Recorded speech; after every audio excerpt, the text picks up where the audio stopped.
नमस्कार विद्यार्थी मित्रांनो, डॉक्टर सुशील स्पॉटलाईट या आपल्या यूट्यूब चॅनलवर तुमचं सर्वांचं स्वागत आहे. 7 डिसेंबर 2020च्या चालू घडामोडींचं विश्लेषण आपण या लेक्चरमध्ये बघणार आहोत. तत्पूर्वी डॉक्टर सुशील स्पॉटलाईटला टेलिग्रामवर फॉलो करण्यासाठी डिस्क्रिप्शनमधली लिंक तुम्ही वापरू शकता. फेसबुकवर आपला ग्रुप आहे, तिथेही फॉलो करू शकता. स्पॉटलाईट इयरबुक 2021चं जे फ्रंट पेज आहे ते तुमच्या समोर आहे. स्पॉटलाईट इयरबुक आणि स्पॉटलाईट MCQ बुक 2021 ही दोन्ही पुस्तकं जानेवारीच्या फर्स्ट वीकमध्ये मार्केटमध्ये येतील. स्पॉटलाईट रायटिंग फोरम @gmail.com या मेल IDवर स्पॉटलाईट रायटिंग फोरमच्या ॲक्टिव्हिटीजमध्ये इनरोल करण्यासाठी तुम्ही मेल करू शकता.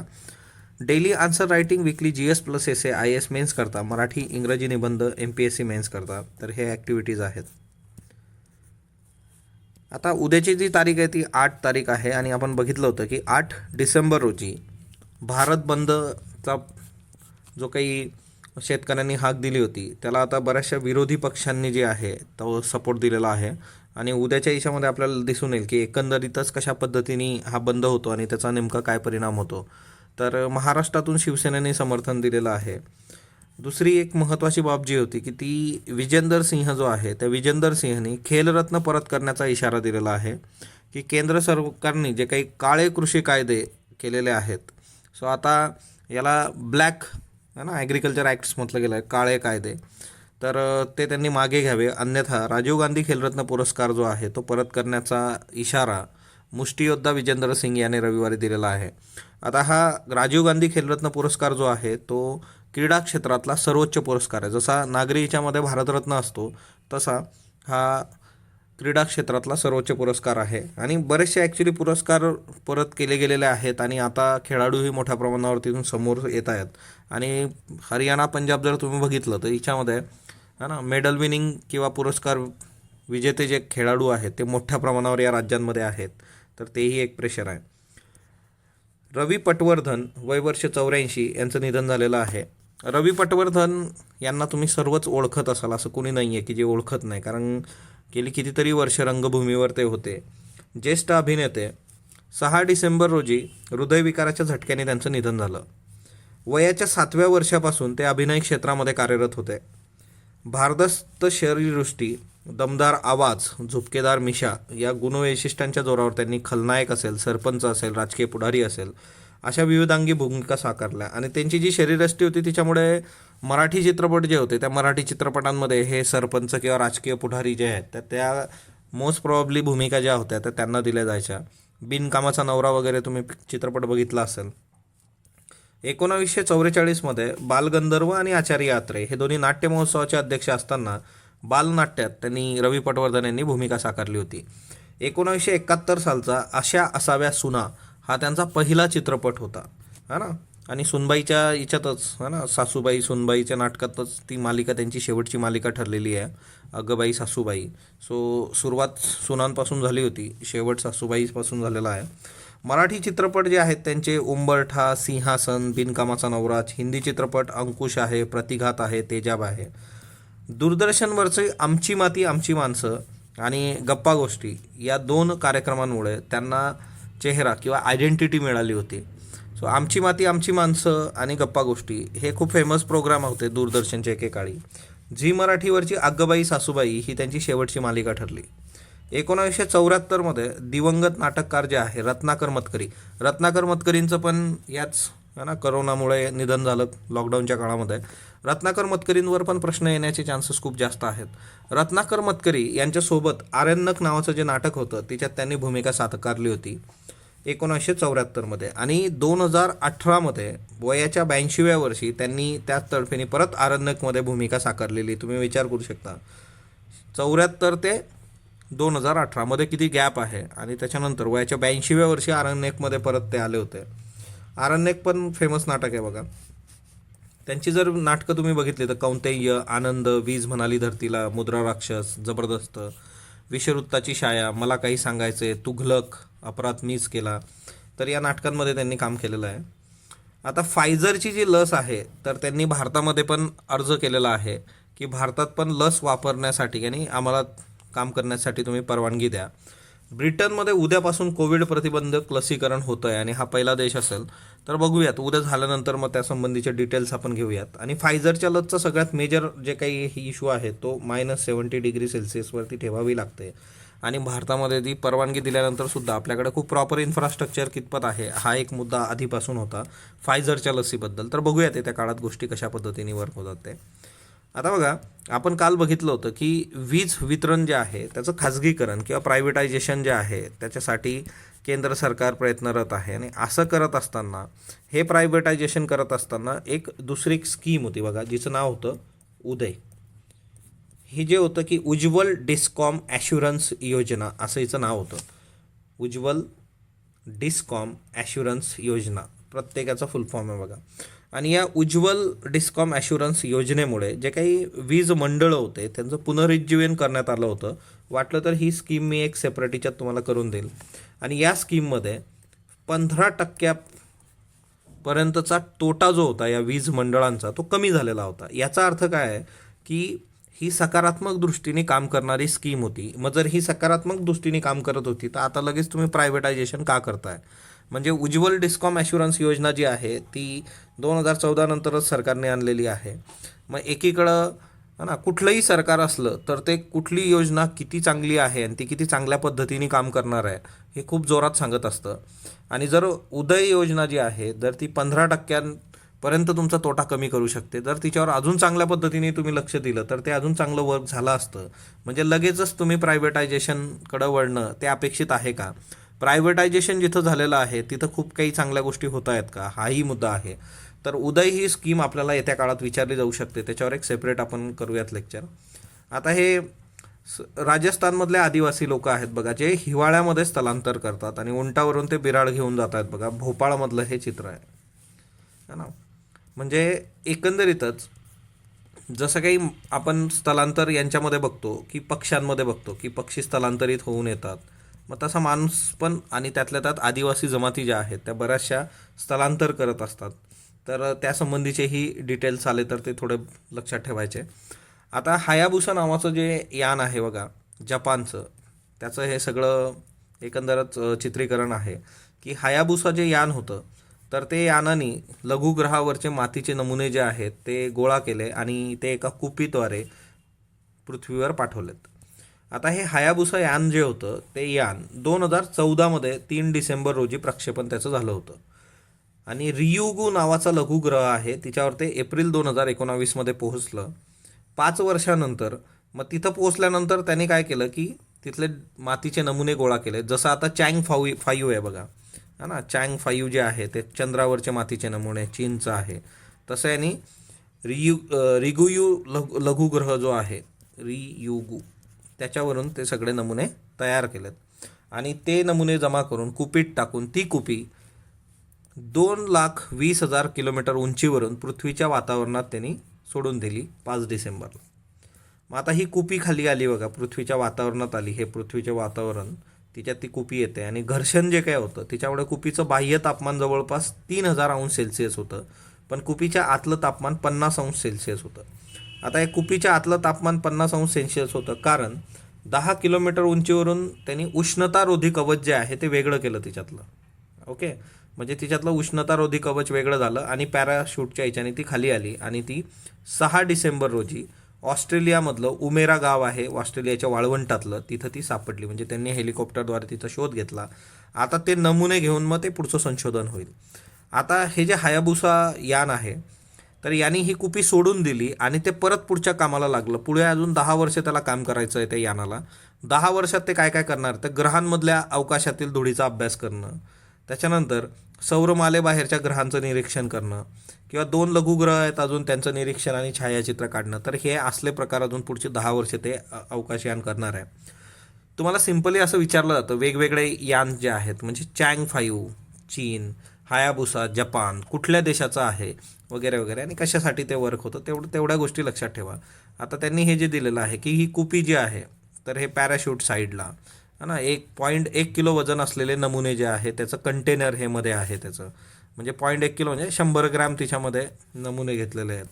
त्याच्यानंतर हे उष्णतारोधक कवच होतं बाईट साईडचं, है ना, इलेक्ट्रॉनिक्स, इन्शुलेशन, तर एवढं सगळं तिच्यामध्ये की कुपीचंही त्यांनी दिलेलं आहे, एवढं आपल्याला गरज पडत नाही. हायाबुसा एक लक्षात ठेवा. A mirage sold as a panacea for the unorganised sector. आता जो अनऑर्गनाइज सेक्टर आहे, या अनऑर्गनाइज सेक्टरमधल्या है ना, म्हणजे मजुरांच्या तोंडाला पानं पुसल्यासारखं केलेलं आहे केंद्र सरकारने, असं हे आर्टिकल सांगतं. याच्यामध्ये दोन गोष्टी आहेत. ओके, दोन गोष्टी कुठल्या आहेत, तर जे काही कोड आणले त्यांनी, लेबर कोड्स आणले, तर तिच्यामध्ये सरकारचं म्हणणं होतं की दोन महत्त्वाच्या गोष्टी आहेत, की युनिव्हर्सल सोशल सिक्युरिटी, सर्वांना सामाजिक सुरक्षा प्रदान केली जाईल, आणि प्रॉमिस ऑफ मिनिमम वेज, म्हणजे सर्वांना कमीत कमी एक मिनिमम जे काही मजुरी आहे त्याचं पण प्रॉमिस दिलं जाईल की एवढं एवढं तुम्हाला मिळेल. आता युनिव्हर्सल सोशल सिक्युरिटीमध्ये काय केलेलं आहे की हिच्यामध्ये ज्यांचा समावेश केलेला आहे, तर अशाच ठिकाणचा समावेश केलेला आहे जिथं 10 किंवा 10पेक्षा जास्त मजूर काम करतात किंवा कामगार काम करतात. आता जर तुम्ही तसं बघितलं की एकंदर भारताच्या इकॉनॉमीमध्ये 10 किंवा 10पेक्षा काम करणाऱ्या फर्मचाच फक्त जर तुम्ही विचार केला तर जवळपास भारतातले 80% इन्फॉर्मल सेक्टरमधली जे काही कामगार आहेत, तर ते 10 किंवा 10पेक्षा जास्तमध्ये येतच नाहीत. म्हणजे तुम्ही फक्त 20% कामगारांचा विचार याच्यामध्ये केलेला आहे आणि 80% इन्फॉर्मल. म्हणजे साधी गोष्ट आहे ना, तुमचा पेपर बॉय जो असतो की पेपर टाकणारा जो आहे त्याचं तुम्ही काय करणार, किंवा डोमेस्टिक वर्क केलं जातं शहरांमध्ये तुमच्या घरामध्ये है ना, भांडी धुवायला, स्वयंपाकाला, कपडे धुवायला जी लोक है ना आहेत, तर त्यांचं काय. सो तो मेजर इश्यू आहे. म्हणजे याच्यामध्ये काय केलं गव्हर्नमेंटने की 80% लोकांना बाजूला सारलेलं आहे युनिव्हर्सल सोशल सिक्युरिटीमध्ये. हा मुद्दा आहे. याच्यामध्ये पण WHO नुसार डॉक्टरांचं जे प्रमाण आहे, तर 100 डॉक्टरांचं प्रमाण जे आहे की ते 1 लाखामागं असलं पाहिजे सोशल सिक्युरिटीच्या याच्यामध्ये. परंतु आपल्या इथली परिस्थिती अतिशय वाईट आहे. आपल्या इथे फक्त 6 डॉक्टर आहेत 1 लाख कामगारांच्या मागं. तर 2019मध्ये हा जो सगळा युनिव्हर्सल सोशल सिक्युरिटीचा आकडा आहे, तर तो जवळपास 2016मध्ये 2.1 CR होता. म्हणजे 2.1 CR 2016मध्ये कामगारांना ते देण्यात आलं होतं सोशल सिक्युरिटी. आणि 2019चा जो आकडा आहे 2019चा, तो 3.6 CR आहे 2019मध्ये, है ना. 1 लाख कामगारांच्या मागं किती पाहिजे आपल्याला, 100 डॉक्टर पाहिजे अकॉर्डिंग टू WHO. आपल्या इथं किती आहेत, 6 डॉक्टर फक्त. ओके, तर ह्याही मिसमॅच आपल्याला येत्या काळात क्लिअर करणं गरजेचं आहे. दुसरा जो मुद्दा आहे की मिनिमम वेज किती आहे, मग कमीत कमी मजुरी तुम्ही किती देणार. तर लेबर मिनिस्टरनी अनाऊन्स केलं होतं 2019मध्ये, तर ती होती जवळपास 178 रुपये, 178. त्याच्यानंतर फायनान्स मिनिस्टरनी काय केलं की तिला अजून वाढवली, 202 अनाऊन्स केलं. पण ॲक्च्युली जी काही एक्सपर्ट कमिटी होती 2019मधली, है ना, की expert committee on wedges, okay, त्या एक्सपर्ट कमिटीनी जे सांगितलं होतं की तुम्ही किती दिलं पाहिजे, तर 375 रुपये त्यांनी सांगितलेलं आहे.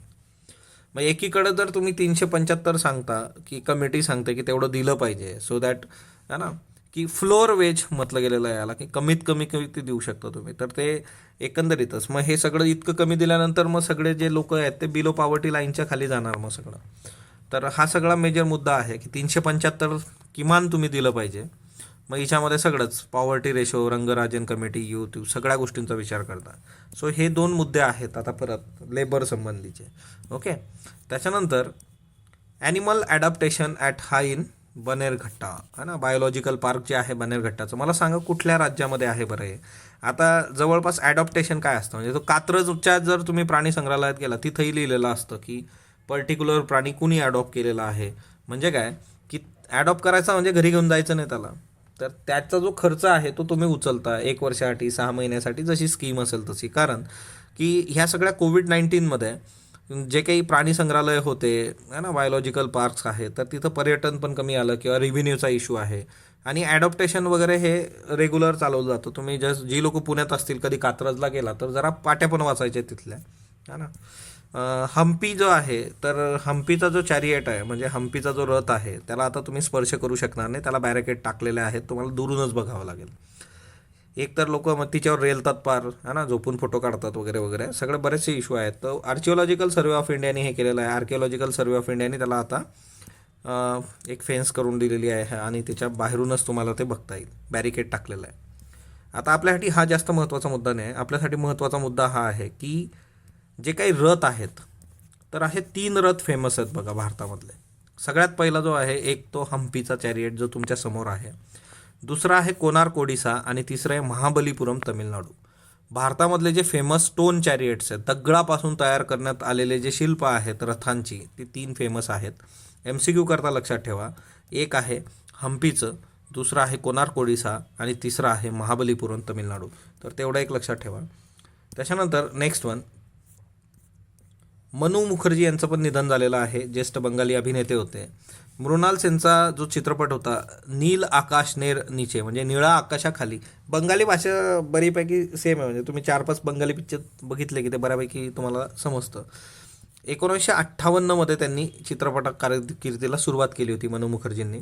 त्यांचे चित्रपट जय बाबा फेलूनाथ. आता हा जय बाबा फेलूनाथ नावाचा चित्रपट काही दिवसांपूर्वी आपण चर्चेत घेतला होता. कुठं घेतला होता, काय रेफरन्स होता ते तुम्हाला कमेंट बॉक्समध्ये सांगा.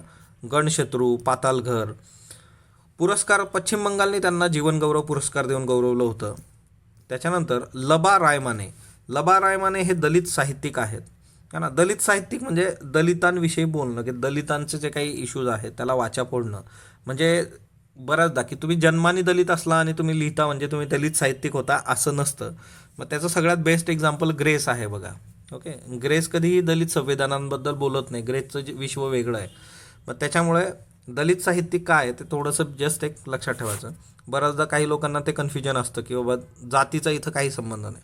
डॉक्टर बाबासाहेब आंबेडकरांनी स्थापन केलेलं मिलिंद कला महाविद्यालय जे आहे 1963चं, तिथं मराठीचे प्राध्यापक 1963मध्ये ते मराठीचे प्राध्यापक म्हणून मिलिंद कला महाविद्यालयात रुजू झाले होते. नंतर ते तिथं प्राचार्य पण झाले. दलित विद्यार्थ्यांना व्यक्त होता यावं, अभिव्यक्ती स्वातंत्र्याचं पण एक लेक्चर आपण घेणार आहोत. काल जसं आपण खाजगीपणाच्या अधिकाराचं घेतलं, तर त्यांनी एक भित्तीपत्रक सुरू केलं होतं आणि तिच्यामधूनच मग ही दलित साहित्याची चळवळ उदयास आली. कारण त्यांनी एक स्टेज दिलं की दलित विद्यार्थी स्वतःचं मत मांडू शकतील. ओके, स्विच हिट क्रिकेटमधला हा प्रकार आहे बघा. तुम्हाला माहीत असेल जी लोक क्रिकेट रेग्युलर बघतात. स्विच हिट काय असतं ना, की बॉलर ज्या वेळेस बॉलिंग टाकण्याची म्हणजे तो रनअप करतो किंवा त्या तयारीत असतो त्यावेळेस सरळ लेफ्टीवाला रायटी होऊन जाणं, है ना. म्हणजे एखादा डावखुरा फलंदाज जो आहे तो चेंडू फेकण्याच्या तयारीत गोलंदाज ज्या वेळेस असतो त्यावेळेस त्वरित उलट्या दिशेने फिरतो. म्हणजे तुम्ही रायटी असला तर एकदम लेफ्टी होऊन फटका मारणं, लेफ्टीवाला राईट होऊन फटका मारणार, याला स्विच हिट म्हटलं जातं. याच्यासाठी फेमस लोक कोण आहेत? ऑस्ट्रेलियाचा डेव्हिड वॉर्नर आहे, मॅक्सवेल आहे, इंग्लंडचा युआन मॉर्गन आहे. याच्यामुळे काय होतं की बॉलरची एक जी काही यंत्रणा आहे, त्याची जी स्ट्रॅटेजी आहे ती तुम्ही हाणून पाडता डायरेक्टली. म्हणजे तुम्ही लेफ्टी आहात तर त्या हिच्याने बॉल टाकायला जातो आणि तुम्ही राईटी होऊन फटका मारताय म्हटल्यानंतर बॉलरचं कामच पडतं. याला रिव्हर्स स्वीपशी पण काही लोकांनी जोडलेलं आहे. परंतु रिव्हर्स स्वीपमध्ये काय असतं की फलंदाज फक्त बॅटची दिशा बदलतो. तो लेफ्टी आहे ना, तो लेफ्टीच राहतो, मारताना उलटा होऊन म्हणजे फक्त बॅट उलटी करून तो मारतो. दॅट इज की झिम्बाब्वेचे प्लेयर वगैरे खूप आधीच्या काळामध्ये हा प्रकार करायचे ना. आणि म्हणजे मी लहान असताना मला ते खूप आठवतं, झिम्बाब्वे वगैरे ते बसल्या बसल्या फक्त बॅट उलटी करून मारणार. तो रिव्हर्स स्वीप होता. आणि हिच्यामध्ये पाय किंवा शरीरयष्टी तुमची मूळ फलंदाजीप्रमाणेच असते. लेफ्टीचं लेफ्टीच राहतं, फक्त बॅटची दिशा बदलते. त्याला रिव्हर्स स्वीप म्हणतात. स्विच हिटमध्ये कम्प्लिटली जे आहे की फलंदाज पूर्णपणे उलट दिशेने फिरून गोलंदाजाचा योजना हाणून पाडतो. या स्विच हिटला सुद्धा आंतरराष्ट्रीय क्रिकेट परिषद असू द्यात किंवा मेर्लीबोन क्रिकेट क्लब जे आहे त्यांनी अधिकृत मान्यता दिली. हे मेर्लीबोन क्रिकेट क्लब जे आहे म्हणजे एकंदरीतच ICC जे आहे तर त्यांचं तर हे आहेच की क्रिकेटमधले रूल्स रेग्युलेशनचं तुम्ही पालन केलं पाहिजे. तसंच मेर्लीबोन क्रिकेट क्लब पण त्या गोष्टींवर फोकस करतो. कालचे प्रश्न बघा. डॉक्टर बाबासाहेब आंबेडकरांबाबत बिनचूक विधान निवडा. कॅम्डेन टाऊनमध्ये 1921-22च्या कालावधीत वास्तव्यास होते, बरोबर. लंडन स्कूल ऑफ इकॉनॉमिक्समध्ये होते ते. कॅम्डेन टाऊनमधील डॉक्टर बाबासाहेब आंबेडकरांचं वास्तव्य असलेल्या इमारतीत संग्रहालय होणार आहे, बरोबर. केंद्र सरकारने डॉक्टर आंबेडकर राहत असलेली कॅम्डेनमधील इमारत 3.1 मिलियन पाऊंडांना विकत घेतली. तर केंद्र सरकारने नाही घेतलेली, ती महाराष्ट्र सरकारने घेतलेली आहे. तिच्यामुळे तिसरा जो आपला हे आहे तो चुकीचा आहे. त्याच्यामुळे फक्त अ आणि ब, तर हे एक महत्त्वाचं. लष्कर उपप्रमुख व्यूहरचना हे नवीन पद लष्करात निर्माण झाले आहेत, बरोबर आहे. लेफ्टनंट जनरल परमजित सिंह हे पहिले लष्कर उपप्रमुख असतील, बरोबर आहे. दोन्ही स्टेटमेंट योग्य आहेत, है ना. Lessons life taught me unknowingly हे आत्मचरित्र कुणाचं आहे? तर अनुपम खेर यांचं आहे. कन्हाळगाव हे महाराष्ट्रातील 50वे अभयारण्य कोणत्या जिल्ह्यातील आहे? तर ते चंद्रपूरमधलं आहे बघा, कन्हाळगाव जे आहे. त्याच्यानंतर महाराष्ट्रात 17 संवर्धन राखीव क्षेत्र आहेत, बरोबर. महाराष्ट्रात 50 अभयारण्य आहे, हेही बरोबर आहे. दोन्ही स्टेटमेंट योग्य आहेत. महाराष्ट्रातील नव्याने निर्माण झालेल्या 10 संवर्धन राखीव क्षेत्रांपैकी सर्वाधिक संवर्धन राखीव क्षेत्र खालीलपैकी कोणत्या जिल्ह्यातले आहेत? तर कोल्हापूरमधले 10 पैकी 5 कोल्हापूरचे आहेत बघा. आजचे प्रश्न घ्या. खालीलपैकी प्रार्थना समाजाशी संबंधित व्यक्ती कोणत्या आहेत? दादोबा पांडुरंग, विठ्ठल रामजी शिंदे, बाबूराव जगताप, आत्माराम पांडुरंग तळखरकर. अकड, अबड, अड, अबकड. खालीलपैकी कोणत्या खटल्यात खाजगीपणाचा अधिकार न्यायालयाने मान्य केला? गोविंद विरुद्ध मध्य प्रदेश, खडकसिंह विरुद्ध उत्तर प्रदेश, MP शर्मा विरुद्ध सतीश चंद्रा, वरील सर्व. नव्या संसद भवनामध्ये एकाच वेळी किती सदस्य बसू शकतील? 888, 1224, 1112, 1000. कृषी उत्पादन बाजारांसाठी ॲम्नेस्टी योजना कोणत्या राज्याने आणल्यात? महाराष्ट्र, पंजाब, राजस्थान, गुजरात. जागतिक मृदा दिवस कधी साजरा केला जातो? 31 मे, 5 डिसेंबर, 1 जानेवारी, 5 जून. रॅट होल मायनिंग करता मणिपूर प्रसिद्ध आहे. रॅट होल मायनिंगद्वारे कोळसा जमिनीतून बाहेर काढला जातो. रॅट होल मायनिंगला कायदेशीर परवानगी आहे. फक्त अयोग्य, अक योग्य, फक्त ब योग्य, अबक योग्य. व्ही डेमच्या लिबरल डेमोक्रेटिक इंडेक्समध्ये भारताचा कितवा क्रमांक आहे? 179वा, 90वा, 106वा, 130वा. व्ही डेमच्या जागतिक स्तरावर लोकशाही मूल्यांची घसरण होण्याच्या वेगात भारताचे स्थान कितवे आहे? पहिले, 100वे, 6वे, 25वे. याची उत्तरं जी आहेत ती तुम्ही कमेंट बॉक्समध्ये देणार आहात. स्पॉटलाईटला जो तुम्ही प्रतिसाद देता त्याबद्दल मी आपला आभारी आहे. स्पॉटलाईटला लाईक करा, शेअर करा, सबस्क्राईब करा. धन्यवाद विद्यार्थी मित्रांनो.